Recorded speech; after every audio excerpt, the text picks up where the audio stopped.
much for stopping by today. My name is Luann and welcome to Heart-Filled Kitchen. To start the video off, I'm going to let you in on a big secret that I've been keeping. And if y'all have checked my community tab, you have a pretty good idea of what that's going to be. Next, I'm going to be sharing with you some pantry updates and organization, along with showing you the current categories that I have in my pantry. After that, I'll give you a real quick June garden update, and then we'll wrap up the video by giving you a sneak peek into something else that I've been working on. So I sure hope you'll stick around.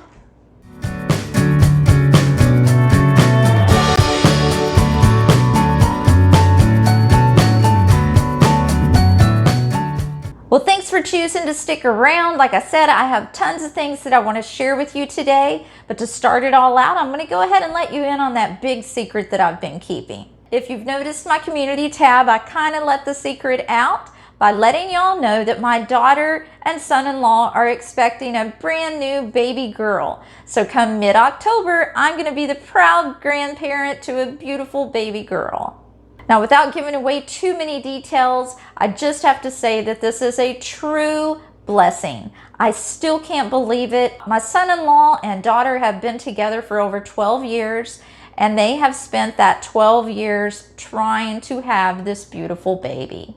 They've tried the hormone therapy, they did everything, and just as we all kind of started to lose hope and accept the fact that this just may not happen, well, God has laid a huge blessing upon us, and now it's happening. So I can't even express to you how thankful we are that we are being blessed with this sweet little baby girl.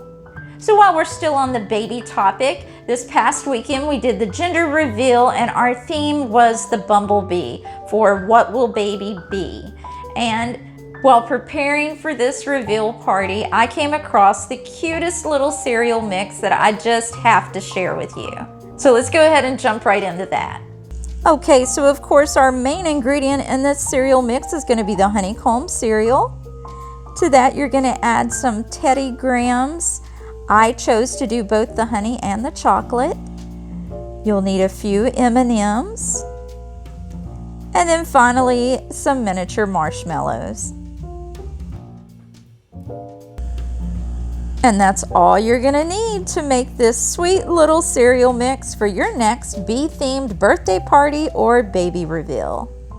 Okay, so I'm just gonna start mixing all this together. I have two big Tupperwares that I guess I'm just gonna divide it evenly between the two because I don't have one big enough to hold it all. So let's go ahead and get started on this.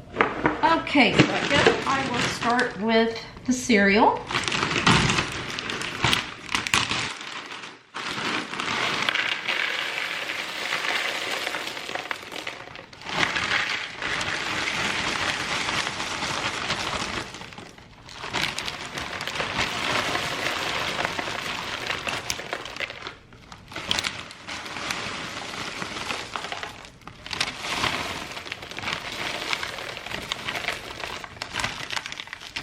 Okay, so that's pretty even.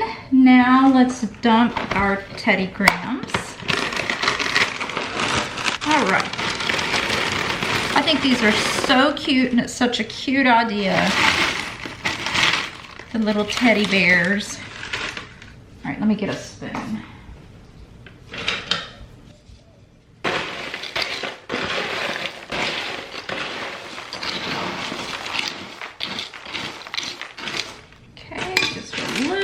More. Now the recipe that I saw on Pinterest only called for the chocolate ones, but I went ahead and bought some vanilla ones to mix into. I know that they're the same color as the little honeycombs, but they're cute. So I'm gonna go ahead and put those in there too.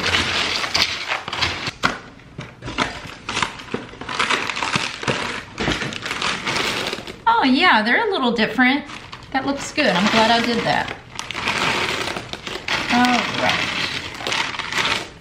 Looks good to me. Now for the marshmallows. Now I only have a little, let's see, this is a 10-ounce bag. I probably should have got 2 of these. As long as we have a little bit of everything in every batch. I think it'll be fun. Okay, there we go.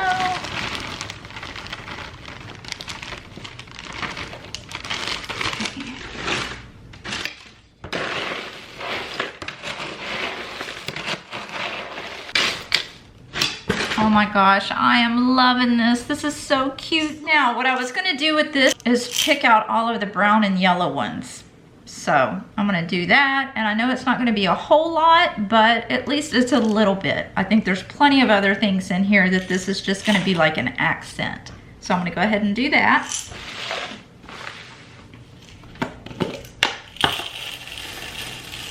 If you're noticing that there's no red or green in here, it's because I did the same thing for Christmas. All right, I'm just gonna separate them first and then I'll divide them out. I'm running out of colors in my M&M bag, so let's see, we've got some, these last a very long time. So you can buy one big bag and it can last for all year long, really, just depending on what little treats you're using them for. I can't think of anything that I would use the blue for, but I could use the orange at Halloween. But anyway, I'm down to the last two colors in this bag. All right, let's just mix those up a little, and my OCD self would divide these apart and do them evenly, but I'm not gonna do that this time. I'm gonna go ahead and just do this. So that there's just a little bit in each. All right, give that a stir. I think the main message here is just how cute this is with all the little teddy bears and the honeycomb. It fits our bee theme perfectly. Well, I'm glad that I got this taken care of, and I'll be sure to include some pictures of how this turned out at the party.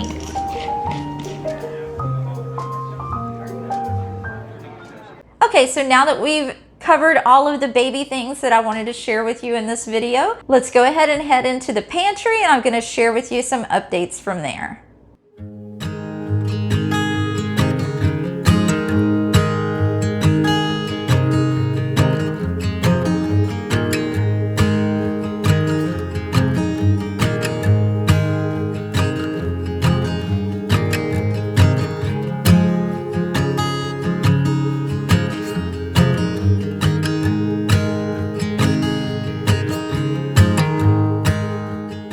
Even though I try to stay on top of my pantry from week to week, sales happen and life happens, and that's perfectly okay.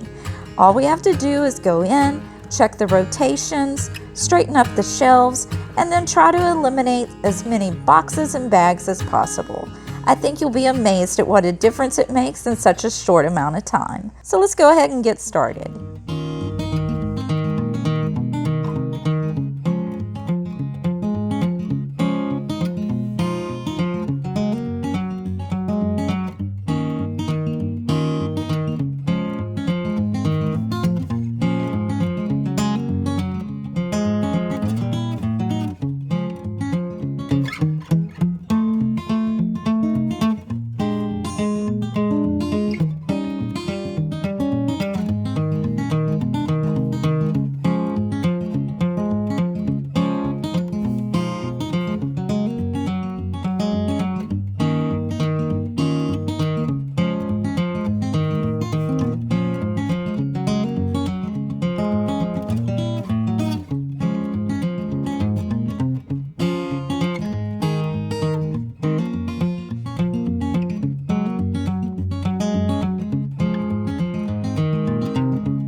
Okay, so now that we have everything straightened out, let's go in and take a closer look at the categories. In the top, I have my tomato-based items. Below that are the cream soups and broths. Next are the soups, beans, and chili. See, things are already getting messy and we haven't even finished the video.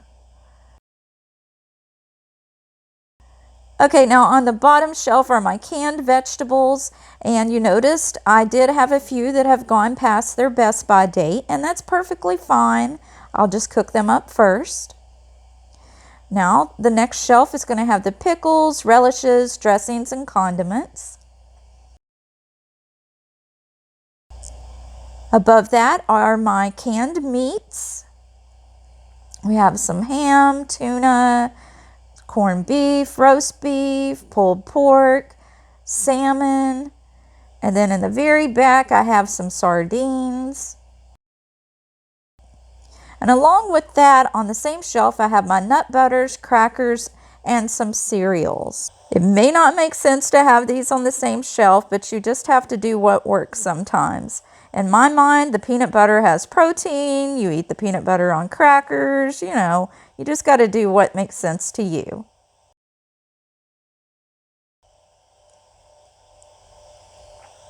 Okay, and moving on up above that are my pastas, rice, and instant sides.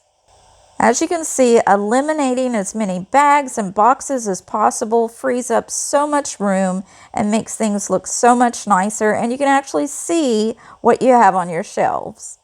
In the back, I have some seasonal pastas. We have some Valentine's Day, Christmas, Halloween.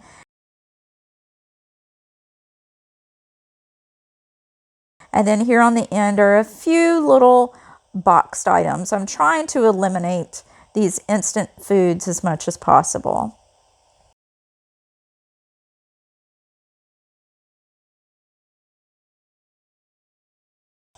Okay, on the next shelf, I have my dried ingredients and spices.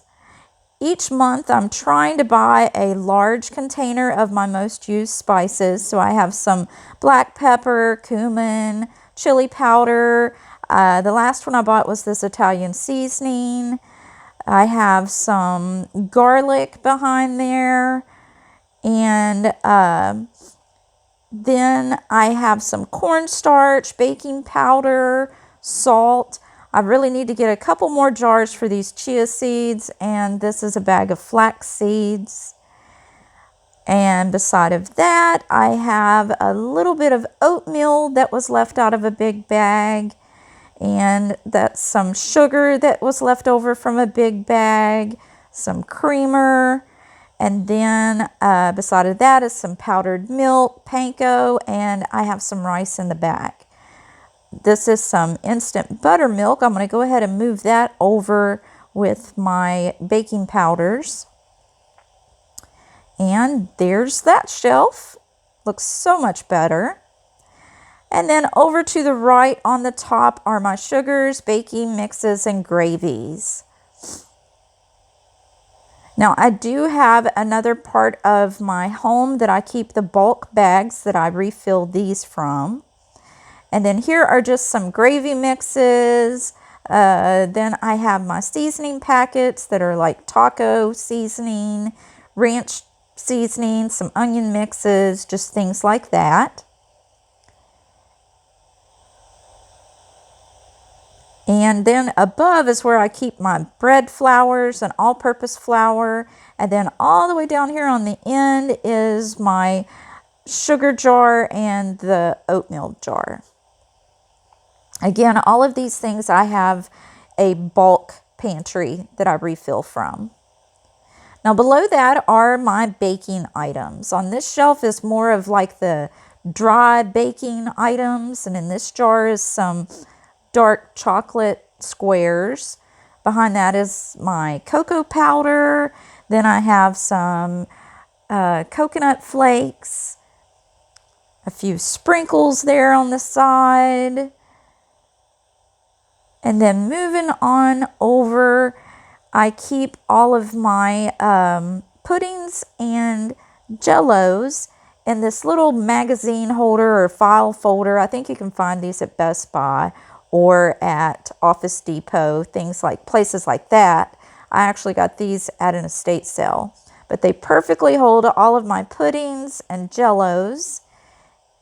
And then I also keep my instant cake mixes in another one right beside of it.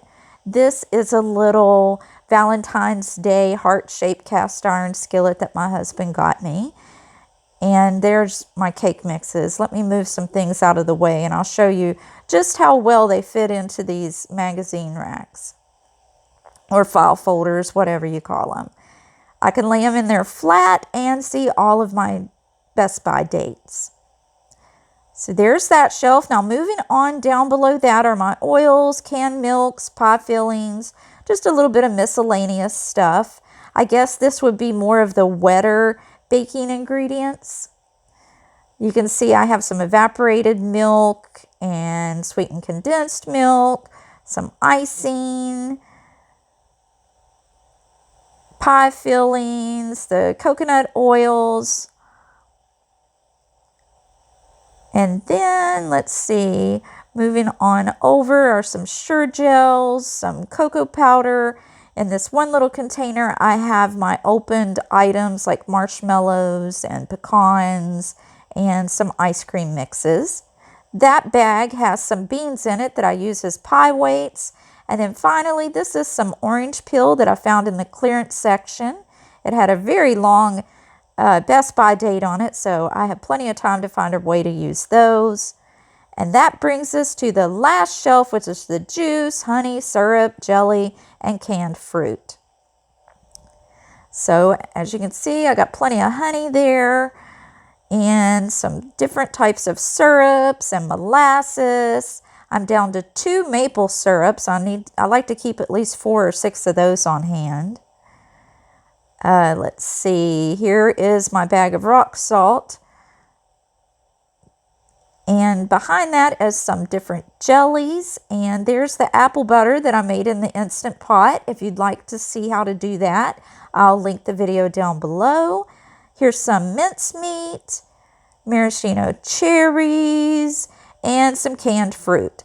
Now, out of all of my canned fruit, I use the mandarin oranges the most. And my favorite way to use these mandarin oranges is in a bowl with some sliced bananas, coconut flakes, oatmeal. It is so delicious for a good afternoon snack.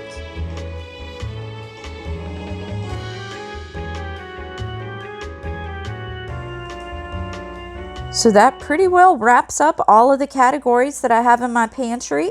As you can see, putting like items together automatically puts your long-term and short-term items together as well. Let's take a look at the before. And here's the after. Eliminating all of those extra bags and boxes freed up so much space, I was able to add another Sam's trip to the shelves.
grasp on my food situation, let's head out into the garden and let me show you what's going on for the month of June.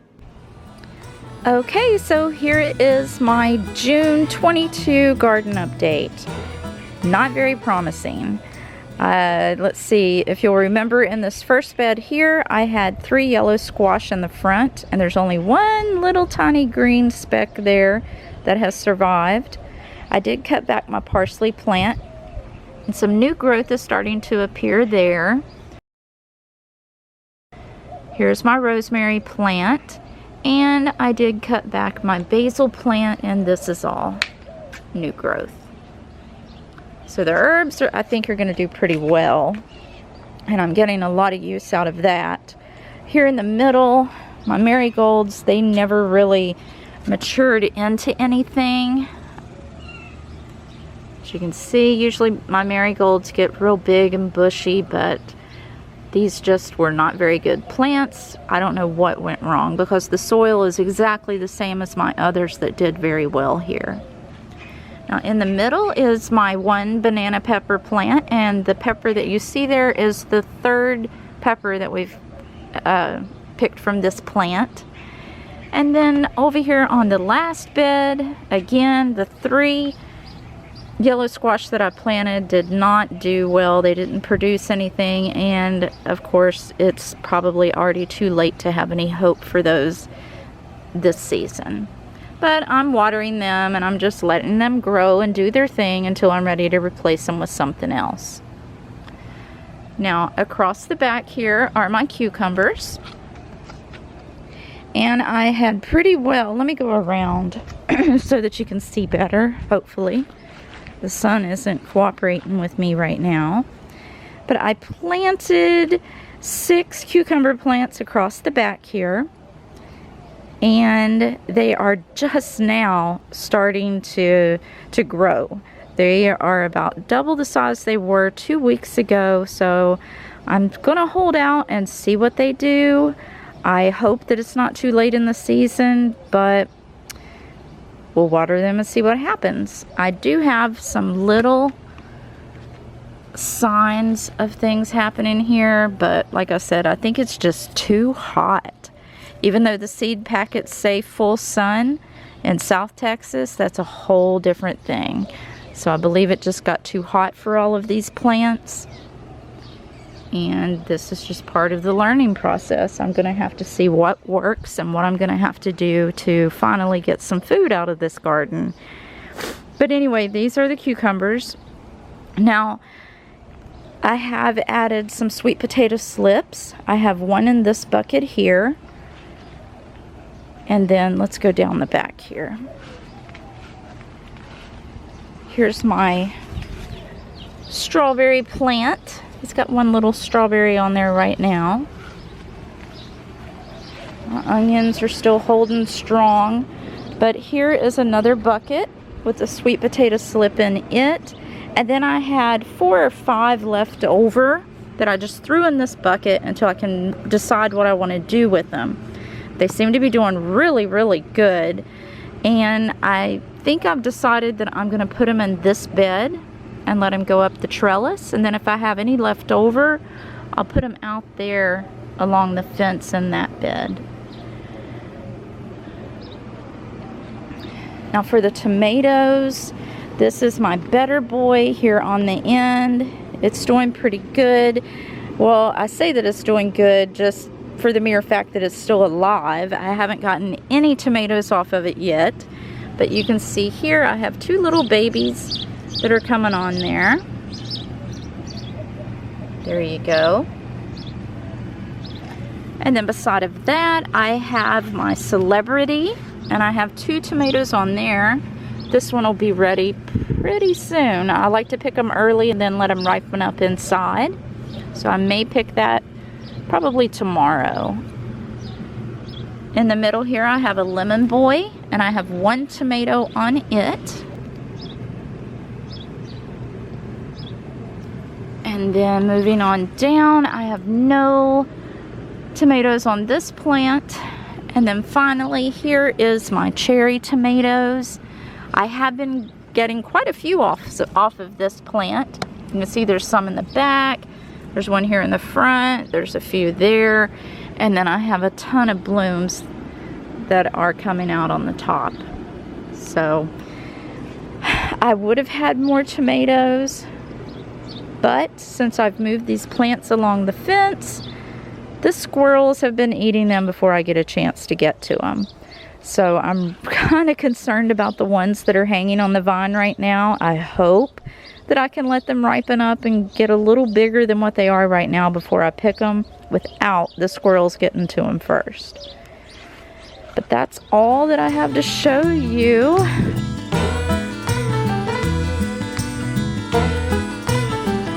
So yeah, my garden's not looking too promising, but this practice is what it's all about. And I'm still excited to get started on the next round. So I'm going to be going through my seeds and making a plan for the next time. Well, now that I've told you all about the baby and I've shared the little recipe for the cereal mix, we've done some pantry updates, the garden update. As promised, I'm going to wrap up this video by giving you a little sneak peek into something else that I've been working on. So let's head on out to the garage and I'll show you exactly what that is. And if you're stopping by today for the very first time, I should let you know that on this channel you'll find plenty of food, kitchen, and pantry motivation with plenty of recipe videos, grocery hauls, day in the lives of various topics just like today's video, and so much more. So if any of that sounds interesting to you, I sure hope that you'll hit that big red subscribe button and make yours a heart-filled kitchen too.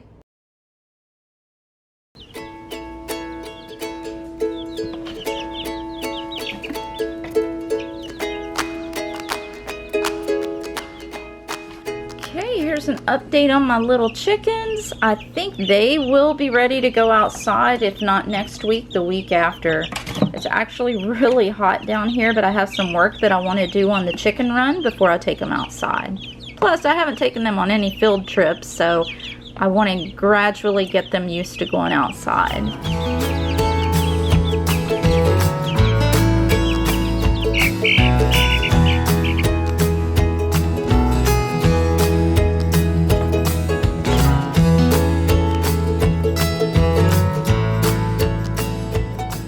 Well, friends, I sure hope that you enjoyed spending a little bit of your time with me today. And if you enjoyed today's video, I hope that you'll give it a big thumbs up. Well, that's going to do it for today. Until next time, remember to put your whole heart into everything you do, and you'll have a heart-filled kitchen too. See you next time. Bye.